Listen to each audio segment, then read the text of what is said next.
Hello, and welcome to Rocket Fuel, your daily update of everything that's happening in the Rocket Pool community.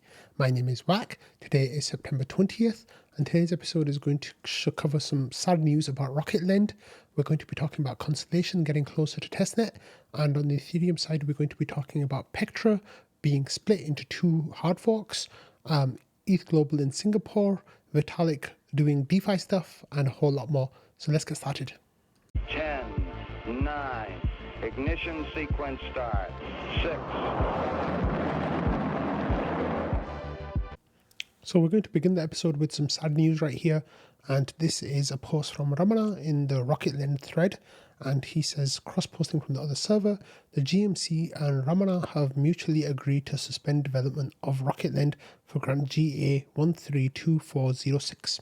So this was the grant that Ramana had put through for Rocket Lend, which was his system to let people borrow and lend and borrow RPL for the sake of getting over their collateral threshold, and also to help new validators start Rocket Pool validators without requiring RPL, because they could just borrow it from Rocket Lend.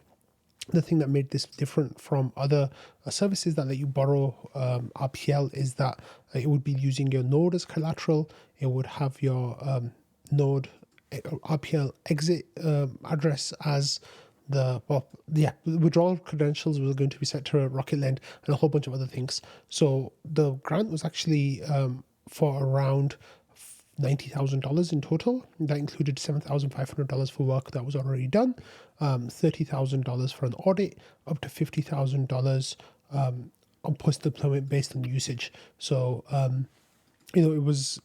the big component of this was the money that would actually go to Ramana was that $50,000 post-deployment based on usage. And the idea was that, the more people that used it, the more money Ramana would get every month until that $50,000 was used up. The problem is that after approval of the grant from the GMC, the Rocket Pool community passed Saturn roadmap for the protocol. And with Saturn 1 and 2, the idea of RPL being removed kind of became part of the official roadmap for Rocket Pool. That kind of spurred on community action, such that the idea of Saturn 0 came about, was that, if we are going to be removing RPL anyway, and we want as much TVL as possible, instead of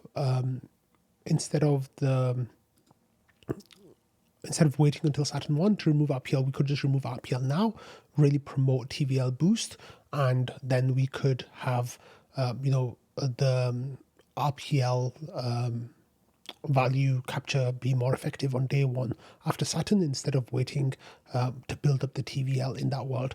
Now, like I said, two things that Rocket Lend was supposed to do in this first instance. One of them was to allow node operators to start validators without their own ETH. Of course, RPIP 62, which is the Saturn 0 upgrade. The main thing about that is that it allows node operators who are node operators who don't want RPL to start validators. So that was a huge hit basically to Rocket Lend. The second aspect of Rocket Lend was, under collateralized node operators, who we have a whole lot of on Rocket Pool. Rocket Lend would incentivize them to stay with the protocol by helping them get access to rewards, by topping up their validators with RPL from Rocket Lend. That, of course, is also going to go to vote and potentially will change with RPIP 62, and that is through the removal of the cliff of rewards. Currently, if you have more than 10% RPL collateral, you will get RPL rewards through inflation. However, if you go below 10% collateral, you don't get any RPL rewards. However, with RPIP 62, the community will vote on whether or not to start giving rewards to people with those lower levels of collateral. It's almost definitely, it's likely that I will vote in favor of ETH-only validators. I will vote in favor of removing the cliff and giving rewards to those lower collateralized node operators, because I believe it's better user experience. But those two changes that are coming up in the protocol will likely mean that Rocket Lend will get minimal usage.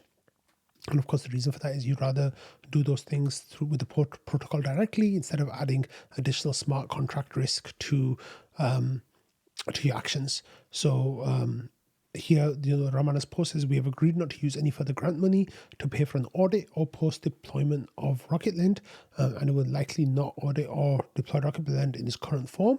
Rocketland was originally intended to drive value to Rocket Pool prior to the Saturn upgrade, primarily by removing the RPL bond requirement barrier to creating more mini pools, and by removing the incentive to exit mini pools to remain above the RPL rewards cliff.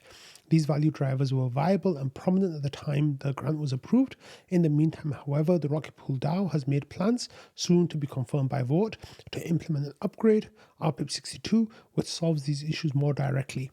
On reasonable timeframes for deployment of RPIP 62, assuming the vote passes, this leaves a window too short for Rocketland to have a good chance of achieving uptake and producing value to Rocket Pool as originally intended. The GMC and Ramana believe that it will be inefficient for this highly skilled community member to continue working on the project in its current form at this time. However, Rocketland for a post-Saturn Rocket Pool may still be a valuable project to pursue. This is currently uncertain as what the design changes might be needed to make it viable. Additionally, it's unclear whether the value would accrue to Rocket Pool and hence be appropriate for public good funding by the GMC, or whether it will be captured by Rocketland directly to cover its costs. Ramana would be very happy to collaborate with any parties interested in doing research on these topics and pursuing creation of a post-Saturn version of Rocketland, assuming a promising design can be found. So this was kind of upsetting. This was, one of the prongs of what I was calling Rocket Pool's pre-Saturn trident of 3 tools that, would help Rocket Pool grow before we got to Saturn 1, which of course, we hope that will help Rocket Pool grow a lot. But the trident was, Rocketland and NodeSet and Ether validators through RPIP 62. Now, with one of those being removed, hopefully the remaining 2 will still remain strong. In fact, like I was saying, RPIP 62 will bring a lot of the benefits of Rocketland without the downside of additional smart contract risk. So I think Rocket Pool, the protocol, will be fine. I'm really upset for Ramana on his behalf, for the work that they did, and it's a shame that we're at this point now. But hopefully Ramana will come back strong, and Ramana's working on all these other projects that I'm sure will be great for them going forwards. Okay, so we've got some NodeSet news, and I think that this is going to become NodeSet fuel basically for the next few weeks, as we're going through, daily drips and drabs of news coming through from NodeSet, getting ready for their launch and getting really excited about it. So in last week's community call that NodeSet hosted, there was Wanda said there was a 50 to 60% chance that the testnet would launch this week, with a 90% chance that it would launch next week. So yesterday, I guess the team has been working on some of the aspects around that, and I want to put out this post saying, for your information, node operators, we have a live testnet for Constellation that is running smoothly so far. So I think that's the team's own testnet, but it says we need a couple more days to finish our live tests and write early documentation guides for node operators. It says, therefore, we are targeting Monday for a new hyperdrive beta 1.1.0 beta 1. And that will support the Constellation testnet. So this, of course, RocketDoc asks the question right away, is Constellation testnet requirement for eligibility for mainnet? I happen to be overseas for 3 more weeks, and the first answer is yes. So if you have been selected as a NodeSet node operator, and if you want to be eligible for staking on day 1, hopefully, you will need to set up the testnet. You'll need to make sure everything is working okay. I don't know what kind of verification system that the NodeSet guys are going to use, but of course, it's semi trusted in a sense. You have to do the interview with Nick to be eligible, and I think it's going to be a closed beta in the sense that only the approved node operators will be able to use this beta of Hyperdrive, for Constellation. So on Monday, I guess in Monday's episode, I'll have another update for you all saying, hey, the testnet is live now. So yeah, that's a really cool step. So congratulations to the NodeSet team. This is really getting closer and closer every day. And like I said, you're going to be seeing a lot of node set coverage coming on Rocket Fuel because their success is our success, of course, and it's a project that's so closely and strongly intertwined with Rocket Pool. It just makes sense that I shine a light on what they're doing. So moving on to some Ethereum news now, and the big news of the day in Ethereum land is that the Pectra upgrade is officially going to be split into 2 upgrades, and the first Pectra will contain at least the 8 RPIPs, the 8 EIPs, not RPIPs, that are currently live on the Pectra DevNet version 3. So devs debated including the SSZ forward compatible data structures, EIP 7688, and blob capacity increase in Pectra 1. They debated whether Pectra 2 should be scoped out now or later, and what should go in that later upgrade, Verkle or PeerDAS and EOF. And not much was decided in the latest call. The moderator of the call did their best to get everyone on the same page about moving forward with the proposal to split and keep the scope of Pectra 1 strict to just the 8 EIPs on DevNet 3, but there was a lot of disagreement about the plan expressed on the call and confusion about what a split for Pectra would mean for the EIPs already included in the upgrade and for the other EIPs that were still being considered for inclusion on it. There's a full write-up of the call that Christine links you to, which is on the galaxy.com website.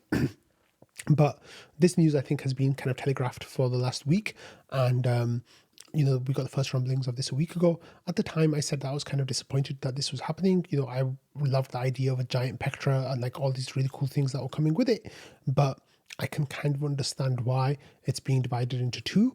And though, like I said in the episodes earlier, I think last week or this week, I said that the EIPs that are most directly related to Rocket Pool, which is the max effective balance upgrade potentially, and then the forced exits, execution layer triggerable exits, those 2 upgrades will still be in Pectra 1. So, Rocket Pool can start getting the benefits of that earlier instead of waiting for Pectra 2. But as an Ethereum user, it would have been really cool to have all of those things online sooner. But there is some interesting ideas there, and there's more. There'll be more information about that, I'm sure, in the coming days, in the coming weeks, as the core devs try to figure out what the strategy will be. And then here, Zero Snack says, I'm very disappointed to see the EOF not included in the first Pectra upgrade. Smart contract developers deserve better. And Christine replies by saying, I think narrative-wise, it does make sense to bundle the UX improvements in one upgrade and ship DA-focused upgrades after. Not sure why Q1 2025 has to be hit. So this here, the idea was that Pectra would come in like originally, like the week before last, like the idea was that Pectra would probably come in Q2 of 25, but with the split, there was an idea kind of surfacing that Pectra 1 would come in Q1 of 2025, with Pectra 2 in 2025, the Q4 of 2025.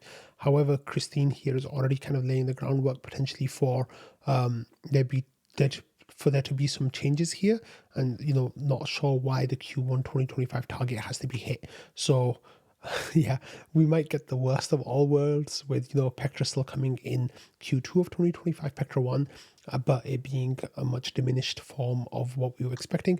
I think part of me was also kind of looking at what the bull market might or might not be doing as well, and there being this idea that if there's a crypto wide bull market, Ethereum has the ability to kind of like capture a lot of attention on that with this really great Pectra upgrade coming right bang in the middle of it, and like really gives the protocol some months to go forward, and like with the whole of the ecosystem to go forward in this world. But it might work out actually better with timing, like it might stretch out the bullishness across the whole of 2025, but hey, that's besides the point. We just want an Ethereum that is as solid as possible, that's as usable as possible, and hopefully we'll get that as soon as possible. Okay, talk about Ethereum. Of course, we talk about Ethereum every day, but here we have a new homepage for the ethereum.org website. So this is the landing page, for all of Ethereum, and it's a really, really great tool for people who are newcomers to the community and want to like figure out what's going on. But also more than that, there's like, really good documentation, really good research that's shared here that you can actually, learn a lot about Ethereum, even for people who've been in the space for years. So the new page kind of tells you welcome to Ethereum. It lets you choose what wallets you might use, tells you how to get ETH, which is the currency of Ethereum. Lets you choose a network to enjoy minimal fees, get onto layer twos, and you can try apps as well. And then this is there's information of like use cases and like learning more about them, such as crypto without volatility, a fairer financial system, the network of networks, innovative apps, and the internet of assets. And they've got more information about the strongest ecosystem. So they've got information about DeFi, TVL, the amount that's being staked, how much that's worth, the economic security, what the average transaction cost is right now, and how many transactions there have been in the last 24 hours, and a whole lot of other information as well. So if you are interested in kind of getting a refresher on all things Ethereum, head over to the new ethereum.org website, and here you can even get really interesting events and calls and stuff that are coming up. But yeah, Ethereum.org is doing cool stuff. This looks really nice. I saw some criticisms kind of floating around about some of the things that should have been included on this website that weren't. But I think this is an open source website, so you can kind of push things to the gate and maybe they'll get accepted, which would be pretty cool. Okay, EthGlobal is going strong. So EthGlobal is a series of events, hackathons, meetings about ETH, as conferences as well. And the current one is in Singapore. So there's a whole lot going on in Singapore right now, and that is because of token 2049 that's just taken place. But EthGlobal now has carried on after that. It's like one of the side events, but it's a big event in its own right. So here EthGlobal is showing that the main stage was buzzing with excitement during the EthGlobal Singapore opening ceremonies. It was kicked off by the real Kartik, and then there was 1,250 attendees representing 58 countries, and there will be $325,000 in prizes. So they have a lot of hackathons and things like that. So this actually sounds like it's going to be a really cool event, and the energy and the momentum is still going strong. So the photos actually look really good. Like the room was packed, and it looks like people are enjoying themselves. Lots of smiles in the audience. So that's really cool to see.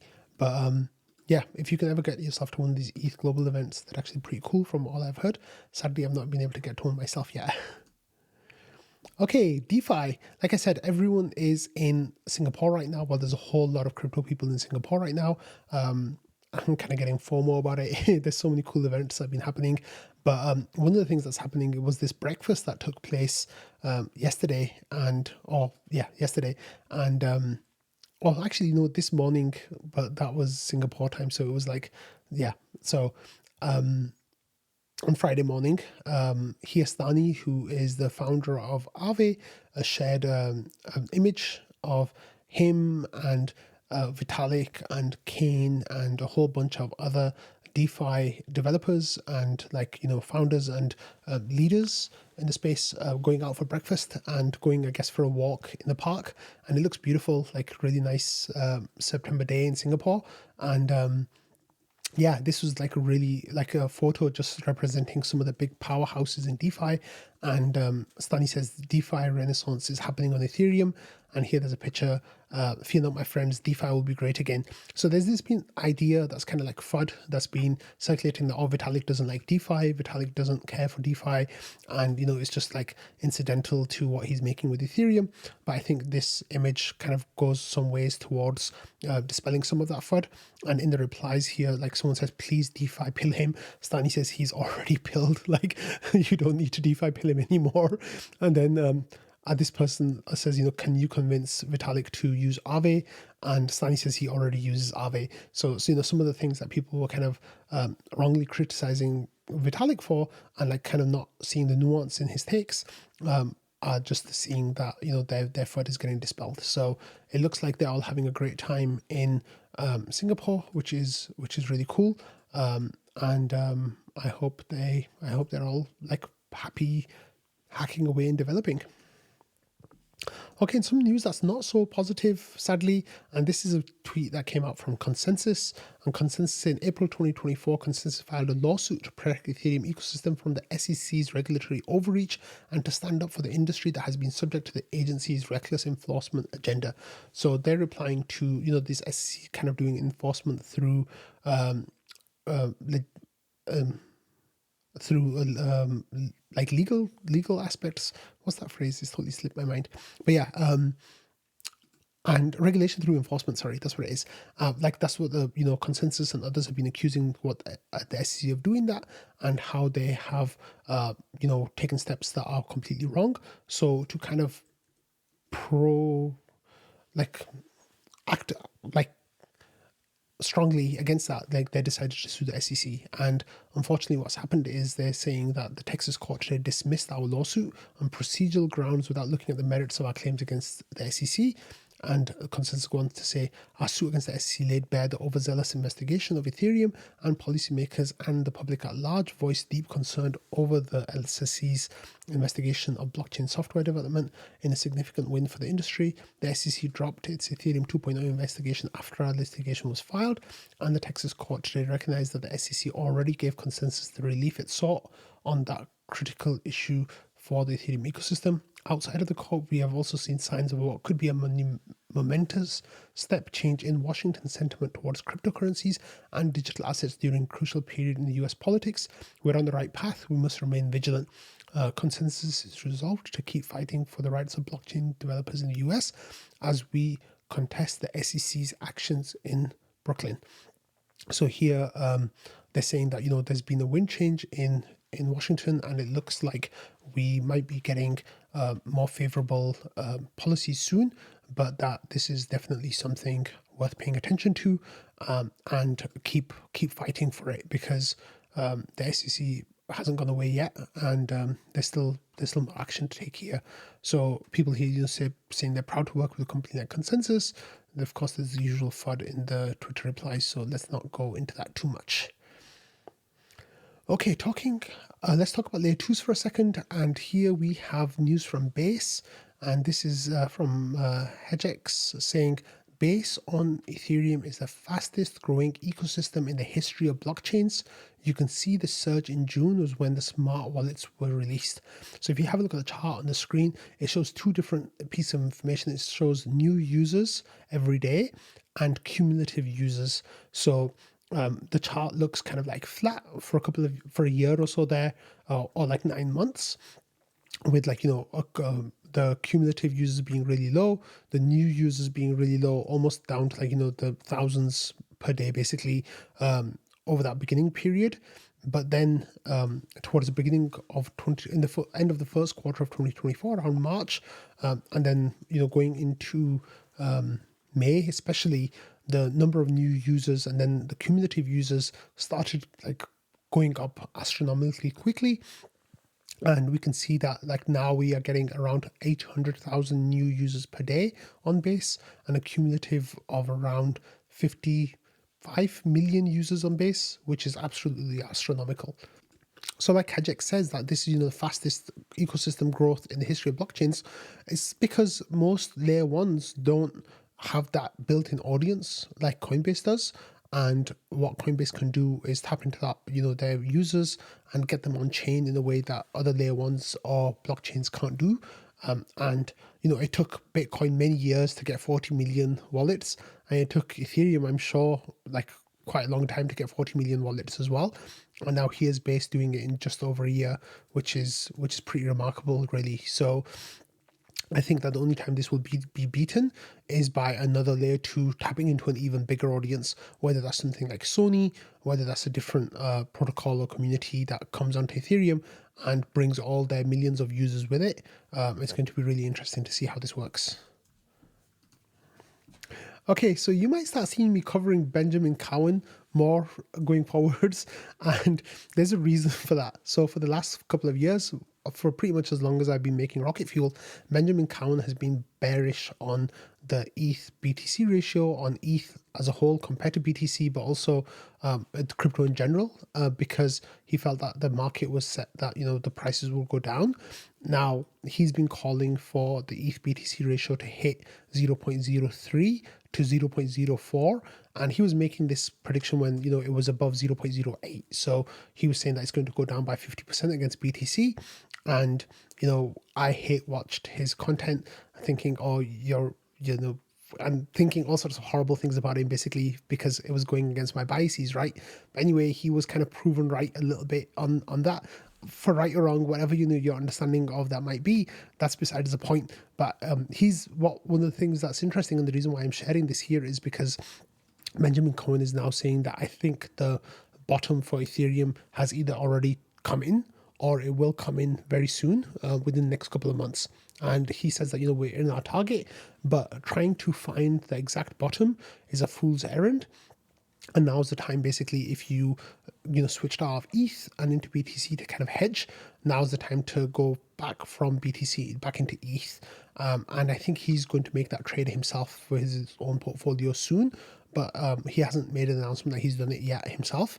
But this is a guy who's got, close to 860,000 followers on Twitter, and I think almost 1 million followers on subscribers on YouTube. I think something like that, like some huge number. 813,000 subscribers on YouTube. So a whole lot of people actually listen to what he has to say. And his most recent video was about this point that I'm sharing on the screen about Twitter is about finding the bottom. So he thinks that if he had to give an exact number, it would be somewhere around 0.035, but he doesn't actually say that outright, but that's just what you can gather from watching the video. But he says that at this point, you shouldn't be quibbling over those small differences. In the long term, in 2025, Ethereum is going to go up against BTC, and you should get into position for that, basically, is what he's arguing. So if you believe Ben Cowen, if you have BTC, or if you have other layer ones or whatever, then it might be a good time to start thinking about accumulating some ETH again. People on crypto Twitter seem to be saying that this Ethereum move, for the last while has been an accumulation phase, and I guess people who have been buying now will hopefully do very well, come this time next year. Okay, I'm going to finish with some other news here, and this other news comes via the way of Nick Carter and his posts on Chokepoint 2.0. So for those of you who don't know, the US government, like we said, was doing enforcement, regulating through enforcement, and some of the problems that were happening with that was they were putting rules onto banks about what they can and can't do, and some of those rules were really strict and draconian and really limited crypto in the US, and had a kind of chilling effect on crypto in the US. Over about a year ago, sentiment was really horrible. Well, between 2 years and a year ago, sentiment was really horrible. And since then, this idea is that things have gotten a bit better with the ETF approvals, etc. But there still are a lot of challenges, especially around the banking sector. So Nick here was the first person to write about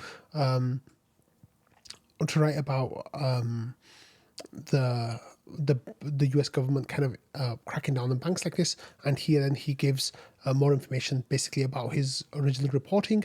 And at the time, he had talked to people in the banking sector, but none of them were senior people showing what was going on. But that's actually changed now, where there's some information. So he says, in my original reporting, I thought that it was the FDIC. It was actually the San Francisco Fed that was passing down this guidance. They had the same effect, killing pro-crypto banks and making crypto firms unable to get banking. And then he says, the reason why I'm writing this thread is until now, we haven't had any actual evidence of the scandal at Silvergate beyond statements made by bank executives on background journalists. Most of my reporting on Operation Chokepoint 2 has been corroborated hundreds of times over by folks affected, but the Silvergate stuff has remained a mystery since they have been in wind down mode and have been settling with the SEC and so on. There's another story here about the settlements, but that's for another day. So he says what's happened now is that Elaine Hetrick, former chief administrative officer at Silvergate, has filed a declaration as part of Chapter 11 filings, For the first time, it completely and totally corroborates what I wrote in my report and what's in the record. So here then there's more information and there's quotes about what happened at Silvergate and these other banks, Signature Bank, etc., what was going on with their collapse in the spring of 2023. And the idea is basically that the SEC and the Fed, told them in very strong terms that you have to change the way you bank crypto companies for them to only be a certain percentage of your portfolio. And these banks, they basically were unable to adjust their business in a way that kept them solvent, and then the businesses collapsed. So the banks collapsed, and of course that was really bad. So here Hedrick was saying the public signaling and sudden regulatory shift made it clear that at least as of the first quarter of 2023, the federal bank regulatory agencies would not tolerate banks with significant concentrations of digital asset customers, ultimately preventing Silvergate Bank from continuing its digital asset focused business model. And then the bank regulators made it impossible for them, and basically they got choked, right? And the idea here is that the banks didn't die basically on their own. They were actually murdered through policy changes and enforcement from the Fed and other governmental agencies. So that just give you a little bit of more of an angle on some of the fuckery that was happening in the US on the regulatory side in regards to crypto just a year ago. And like Consensys was saying earlier, there's been a lot of change since then, especially in response to Donald Trump, kind of positing to be more pro crypto. But I think there's still a long way to go. So we'll definitely be keeping an eye on that, and I'll let you know how it's all going. But right now, it's still not good, but hopefully, it's getting better. So on that note, I'm going to end today's episode. So thank you all for watching, listening, and being part of the Rocket Fuel community. I hope you all have lovely weekends ahead, and I will see you all on Monday. Bye.